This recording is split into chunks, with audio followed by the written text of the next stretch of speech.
Hello everyone, let us start with today's topic appendix, high yielding topic for NEET, INI-CET and next exams. So coming to the anatomy part, it is a vestigial organ. Vermiform appendix is its another name. True diverticulum, situated in right iliac fossa, 7 centimeters in length, 7 millimeters in diameter. The base of the appendix is fixed. It is attached to the posteromedial surface of the cecum, approximately 2 centimeters below the ileocecal wall.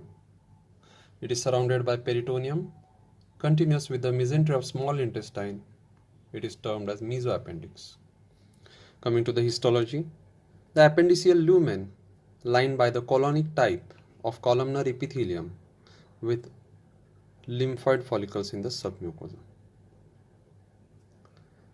Continuous circular and longitudinal muscle coats are present.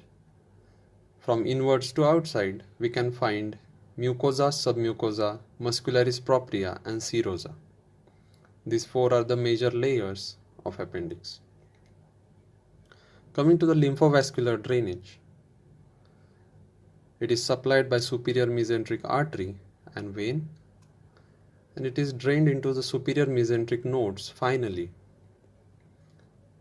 via mesoappendix and ileocolic nodes. Coming to the pathology, if we consider acute appendicitis, chronic appendicitis, and tumors as the main pathologies of the appendix, acute appendicitis will present with a vague colicky central abdominal pain at McBurney's point, and the clinical scoring system used is Alvarado or Mantel scoring system. This is another question. More than 7 is diagnostic of acute appendicitis. Then coming to the various positions of appendix. Retrocecal, pelvic, postileal, paracecal and preileal are the various positions in which appendix is found. Retrocecal 74%, most common type. If there is appendicitis in this position, most common presentation will be flank pain and tenderness. Lifetime risk is 7%. This was the All India question asked. More commonly seen in males than females. Pathogenesis, overt luminal obstruction.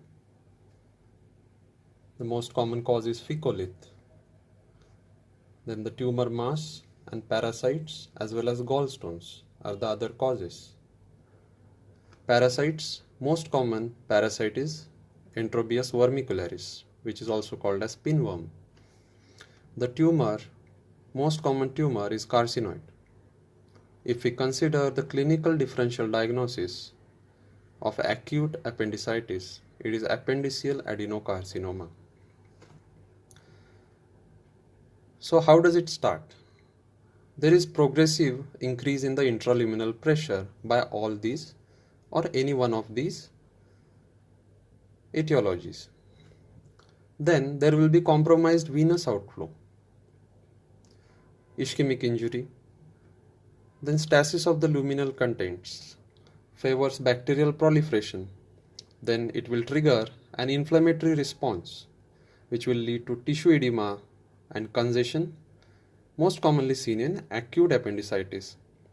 Therefore, on gross, whenever we see appendix, we will find edematous changes and the serosa will be congested. On the other hand, if we see the gross pathology of a chronic appendicitis, we will find it as thin and cord-like appearance of the appendix. There will be no congestion. Coming on the microscopic level, then there will be neutrophilic infiltration in the muscularis propria layer, which is classical of acute appendicitis. The lymphocytic infiltrate, if present, it will be more suggestive of chronic appendicitis. So, coming to the serosa part, which is the outermost layer of the appendix. Normal looking serosa will be glistening, but it becomes dull, granular appearing erythematous surface in acute appendicitis. Then the vessels will be congested. Now, coming to the differential diagnosis, first one is the mesenteric lymphadenitis. Second is the acute salpingitis, endometriosis, and other pelvic inflammatory diseases. Ectopic pregnancy. To rule out, we use pregnancy test. Then the syndrome, Mittelsmar syndrome, which is associated with ovulation. Meckel's diverticulitis. Investigations. CBC is the first investigation we will do to rule out the clinical symptoms. We will find neutrophilic leukocytosis. We can find ESR, which is acute phase reactant. It will also be increased. Then we will do USG. There will be fat pad stranding as well as swollen appendix will be seen on USG. There is one another sign which is seen in radiology, that is an MCQ in radiology, which is called as target sign. So in the axial view of ultrasonography of appendix, you can find the target sign. Then urine analysis to rule out the UTI. To rule out UTI, we will do urine microscopy and urine culture. For CT scan, it will delineate the nature of the appendiceal mass. Laparoscopy to differentiate acute appendicitis from the gynecological conditions like PID, which is pelvic inflammatory diseases. Coming to the complications, focal abscesses in the wall, hemorrhagic ulceration as well as gangrenous necrosis is common. If there are focal abscesses, it is termed as acute suppurative appendicitis.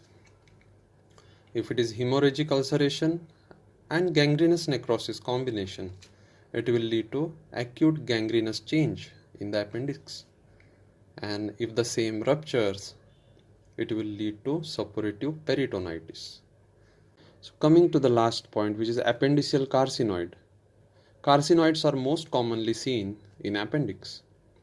10% carcinoids secrete 5-hydroxytryptamine, which is serotonin. This was a AIIMS All India question. What do you mean by 5-HT? And the options were 5-hydroxytryptamine, 5-hydroxytryptophan, etc. So it is 5-hydroxytryptamine. It will present with intermittent diarrhea associated with flushing, wheezing, abdominal cramping. And the best initial test for it is urinary 5-HIAA, which is 5-hydroxyindole acetic acid. Thank you.